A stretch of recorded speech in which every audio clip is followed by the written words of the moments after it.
What if I told you the biggest prop firm in the world, the one that helped over 100,000 traders, was never really built to last? This is the real story of my Forex fund, how it rose like a rocket and fell just as fast. But more importantly, what can you learn from it so you don't lose your hard earned money next time? So, hello traders, I'm Avinash and welcome to Propfirm Pilot. It was 2021. The Propfirm industry was booming, and my forex funds they came in like a hero. Traders from all over the world was joining. $50 to join a challenge, $100, and sometimes more. But once you passed, boom! Instant access to a 10k, 50k, and even $200,000 account. Sounds like a dream, right? Well, it was. They paid fast. Their support team was friendly. The rules, trader friendly. They grew fast, like really fast. In no time, MFF had funded 135,000 plus traders.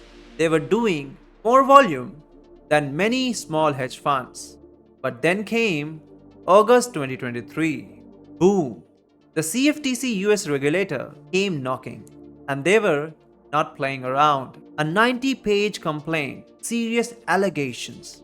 They said MFF wasn't really funding traders, meaning in real life they were not funding any trader, but it was just a false claim. They were price manipulation. The firm reported that they altered the market. Not only that, they also mentioned they were trading against the very people they claimed to support, and they made most of their money not from the successful traders, but from a failed challenge fees. Yup, traders paid and lost, and MFF profited. Traders tried to log in, dashboards froze, withdrawals stopped, and just like it, it was over. So after 2023 and all the fraud cases, lawsuits, the case dragged on. The founder, Murtaza Kazmi, went silent. Lawyers stepped in. The prop firm world held its breath. Then, in May 2025, the twist came. The court said MFF was not guilty of most major charges. The CFTC, they admitted to filing incorrect info in the case. You'd think that's a good news, right?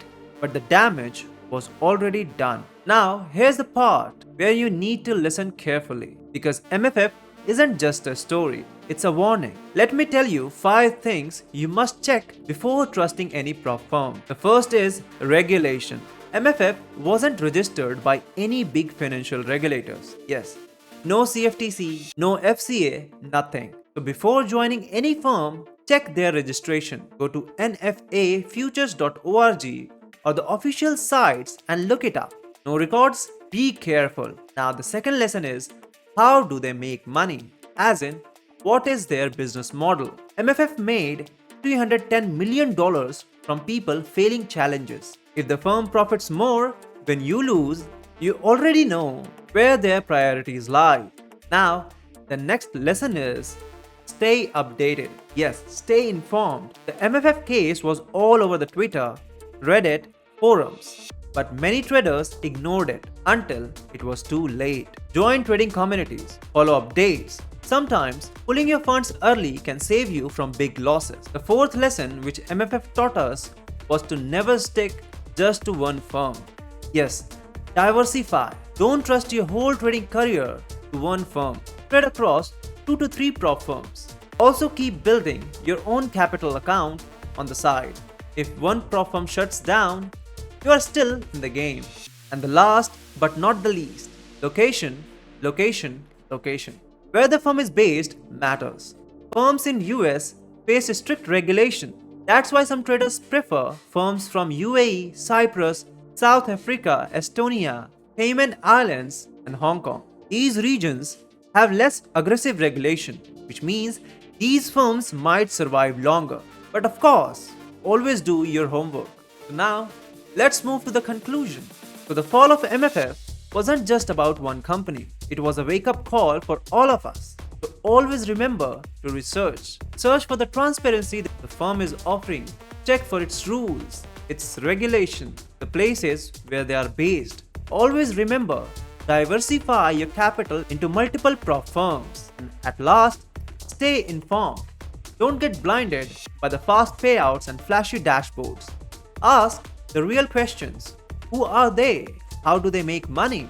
And most importantly, can I trust them? Because at the end of the day, this is your time, your skill, and your money. Stay smart and stay sharp. And I'll see you in the next video.